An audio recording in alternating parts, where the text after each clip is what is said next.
제주 남부교회에 오게 된 이유는 전적으로 목사님 때문입니다. 그리고 이렇게 올 때까지는 진짜 하나님의 은혜가 없으면 오기 힘들었다는 걸 느끼는데요. 저희가 이제 신청을 하려고 딱 이렇게 컴퓨터에 앉으면요, 거의 3초면 제주도는 이제 다 신청이 마감이 됩니다. 이 마감이 되는데, 목회 실습을 신청한다고 해서 이제 제 기도 제목이 하나가 있었어요. 첫 번째는 제주도를 꼭 간다 라고 해서 10분 전부터 컴퓨터 앞에 앉아 기도를 했죠. 하나님 꼭 제주도 가야 됩니다. 그리고 두 번째는 우리 목사님을 찾아오는 것이었는데, 그 이유가 저는 목사님 정말 몰라요. 네, 작년까지만 해도 몰랐고, 그 다음에 어느 교회에서 있는지도 몰랐기 때문에 하나님께 기도할 때 이름을 모르잖아요. 딱 눈을 감고 이미지만 떠올립니다. 우리 목사님. 목사님 가게 해주십시오. 라고 하는 이유가, 우리 목사님께서 이제 신앙수련회 때 오셔가지고 강의를 해주셨는데요. 하얀 와이셔츠에 재킷을 입고, 그 다음에 이어 마이크를 하는 그 모습이 저한테는 스티븐 잡스입니다. 정말. 그래서 제가 목사님 항상 이렇게 얘기할 때 저 혼자만의 별명을 붙였어요. 제주도 잡스라고. 정말 그 하나만을 보고 하는 기도를 했거든요.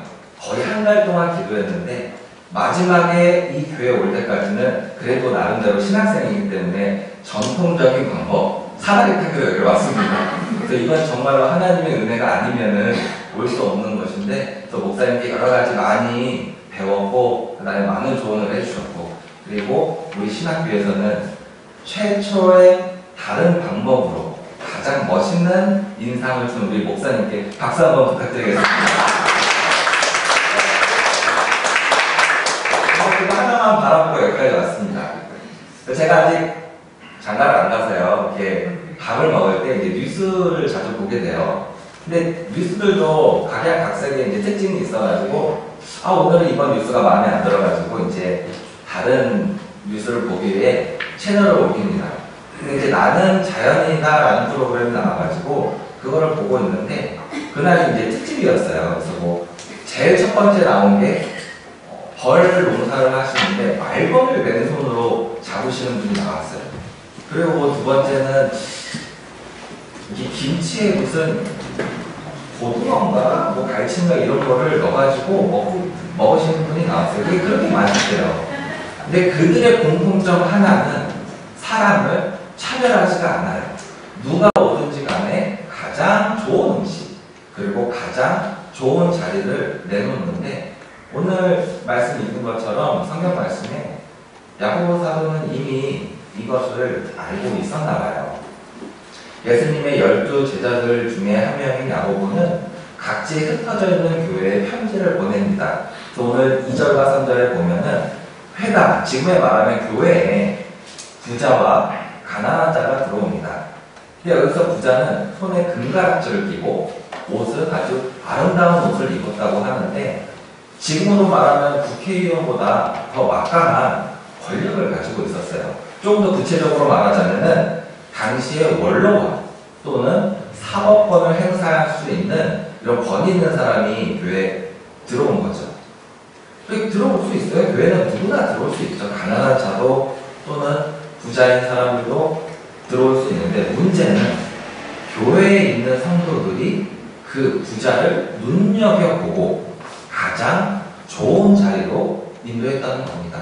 지금처럼 뭐 귀빈석이 있거나 조금 이렇게 손님이 왔을 때 손님을 맞이할 수 있는 자리가 있었어요. 그러나 그때 당시에는 이미 그 회관 교회에서 프로그램이 진행되고 있는 상태에서 늦게 혹은 그냥 지나가는 길에 들어온 사람이거든요. 그의 반면에 가난한 사람에게는 두 마디를 건넵니다. 첫째는 아무 데나 서 있거나, 두 번째는 내 발등상에 앉아라. 발등상 혹은 발등상 밑에 앉으라 그러는데, 이 말은 예전의 신발은 지금처럼 좋은 신발이 아니었어요. 뭐 가죽이나 아니면 끈으로 된 샌들, 거기에 이스라엘 같은 경우는 먼지며 그러면 모래며 여러 가지가 발에 많이 들어오죠.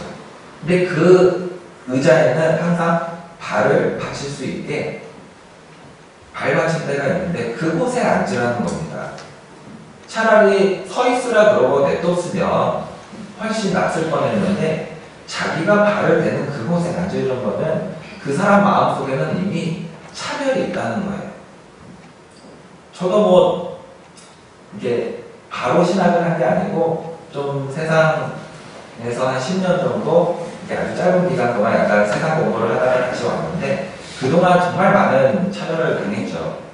그런데 교회에서도 분명 이런 차별이 있을 거예요.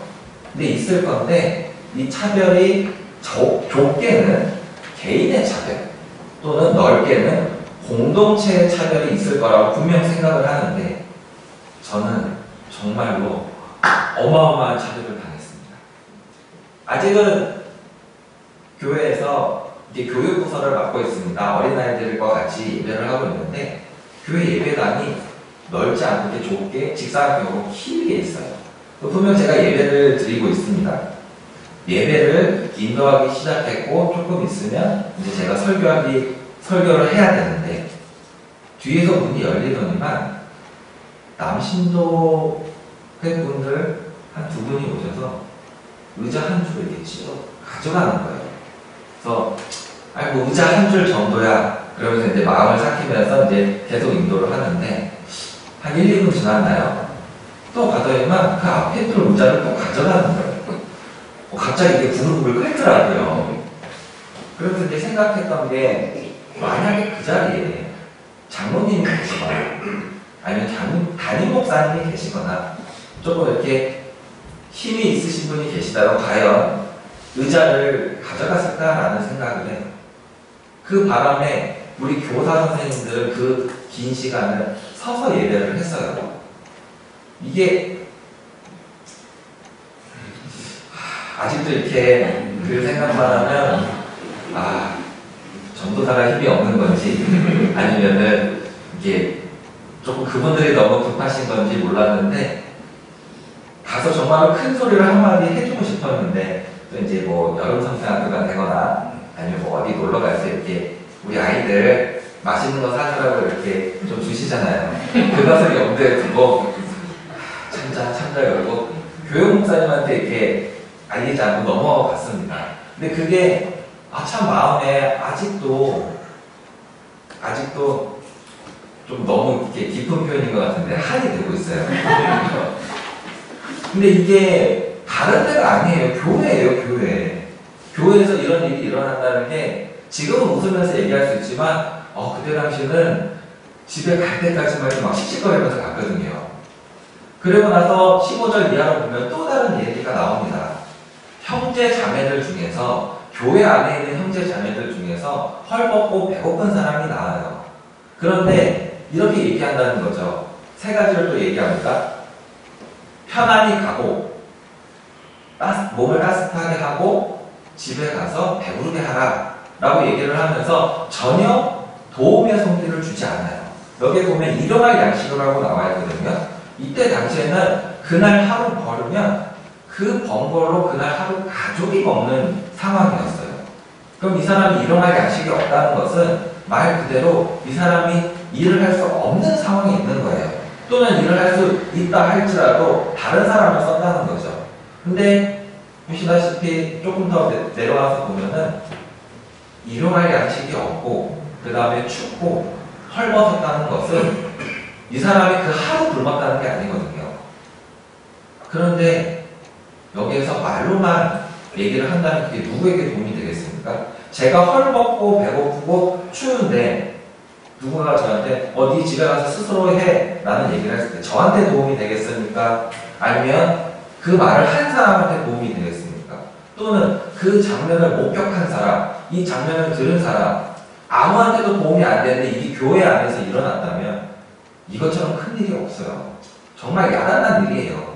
그런데 이게 성경책에만 있느냐 또는 뭐 서양 조금 더 말하면 뭐 중동에만 있느냐 그렇지는 않단 말이에요. 동서고금을 막론하고 이런 일들이 많이 있는데요. 전국시대에 송나라의 아주 유명한 학자 장자가 살고 있습니다. 근데 이 장자의 이야기가 사자성어로 철부지극 또는 철부지어라고도 하는데요.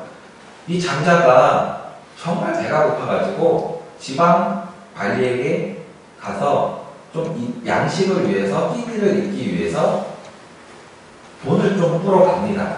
이 사람은 이제 지방 관리가 감화우인데요. 감화우에 가서 얘기를 해요. 내가 이만저만한 사정이 있으니 좀 돈을 부어주십시오 라고 얘기를 하자 감화우가 이런저런 핑계를 대면서 내가 이달 말에 세금이 들어오면 그때 돈을 주겠습니다 라고 얘기를 해요. 저는 아직 잘 모르는데요. 우리 어르신들 또는 할아버지 말씀을 약간 들어보면 정말 어렵고 힘든 시기가 있다고 해요. 그런 곳에 배고픈 것처럼, 나 배고픈 건 고사하고 내 가족이 배고픈 것처럼 그렇게 슬프고 어려운 일이 없다고 해요. 그럼에도 불구하고 지방 관리를 찾아가서 돈을 빌리는데 이거를 없다고 핑계를 댑니다. 그러자 이 장자가 정말 화가 나서 그래도 어떡하겠어요. 아쉬운 방법인데. 그래서 이런 말을 하고 나가게 됩니다. 내가 길에 오다 보니 이 길에 수레 바퀴 자국이 있습니다. 근데 그 자국에 보니 거기에 물이 조금 고여 있는데 그 물에 물고기가 있습니다. 그 물고기가 장자에게 말하기, 장자님, 저에게 물 몇 잔만 좀 주십시오. 그럼 제가 살 것 같습니다. 라고 얘기하자 장자는 그 물고기에게 내가 지금 오나라와 월나라에 유세를 가니 내가 갔다 오는 길에 서강의 물을 잔뜩 가져다가 너에게 주겠다 라고 얘기를 해요. 그러자 이 물고기가 하는 말이 저는 지금 당장 물 몇 잔이면 되는데 네 알겠습니다. 장자님이 그렇게 말씀하시니 그 말대로 기다리겠습니다. 단 다음번에 저를 찾아오실 때 어물전에서 죽은 저를 찾아오십시오 라는 얘기를 해요. 이게 교회뿐만 아니라 모든 세상 사람들 속에 다 있는 일입니다. 그것도 교회 안에서 믿음이 있는 성도들에게. 성도라는 게 뭐예요? 거룩한 자, 그리고 구별된 자를 뜻하는 거거든요. 우리는 그러면 안 되는 거죠. 그러나 반면에 믿음과 행함이 같이 있는 사람이 있어요. 창세기 22장에 보면 아브라함이 이삭을 바치는 장면이 나옵니다. 우리가 다 알고 있어요. 너무나 잘 알고 있는 반면에 이삭을 바치려고 했을 때 하나님께서 역사하셔서 천사를 보내시고 그리고 옆에 제물을 준비하셔가지고 아들 대신에 제물을 바친 거 이게 다 알고 있죠. 그리고 나서 하나님께서 의롭다 그러고 우리가 알듯이 믿음의 조상이 됩니다. 그러나 오늘 야고보서는 조금 더 구체적으로 하나님께서 두 가지를 언급하고 계시는데 아브라함을 보고 의롭다 칭하시고 또한 나의 친구라고 얘기되어 있어요. 그래서 제가 이거를 정말 좀 찾아보니까요. 여기에서 친구는 내 사랑하는 벗이라는 뜻이에요. 사람이 얘기하는 게 아니에요. 우리가 그토록 애달프고 보고 싶고 만나고 싶어하는 하나님께서 나에게 사랑하는 벗이라고 그렇게 칭호를 주시고 있는 겁니다. 이것뿐만이 아니에요. 여호수아 6장에 보면 기생 라합이 나옵니다. 이 기생 라합은 정말 이때 당시에 가장 낮은 계급의 힘든 생활을 하고 있는 사람이에요. 그 누구도 이 사람을 거들떠보지도 않고요. 돌아보지도 않는 사람이에요. 그랬을 때 이스라엘이 이제 여리고를 정탐하러 옵니다. 정탐하러 왔을 때 하나님의 소식을 듣고 목숨을 걸고 이 정탐꾼 2명을 살려주고 무사히 진 밖으로 나가게 도와줍니다. 그 결과 어떻게 됐습니까? 여리고성이 함락될 때 하나님께서 이스라엘 백성을 통하여서 이 라합의 가족을 구원하는 귀한 역사가 일어납니다. 우리 존경하는 성도 여러분, 제가 감히 말씀드리지만요, 사람은 절대로 사람을 바꿀 수 없어요. 단지 나 혼자, 나 스스로가 바뀔 뿐이거든요. 그러면 여러분, 이제 어떻게 하시겠습니까? 기도하시겠습니다. 하나님 감사합니다. 저희들이 살아가면서 믿음과 행함이 하나가 되는 귀한 시간들로 인도하여 주시옵소서. 믿음을 잃지 않는 용기를 허락하시옵고 믿음대로 살아가는 주님의 귀한 백성이 되게 하여 주시옵소서. 감사드리며 예수님 이름으로 기도드립니다.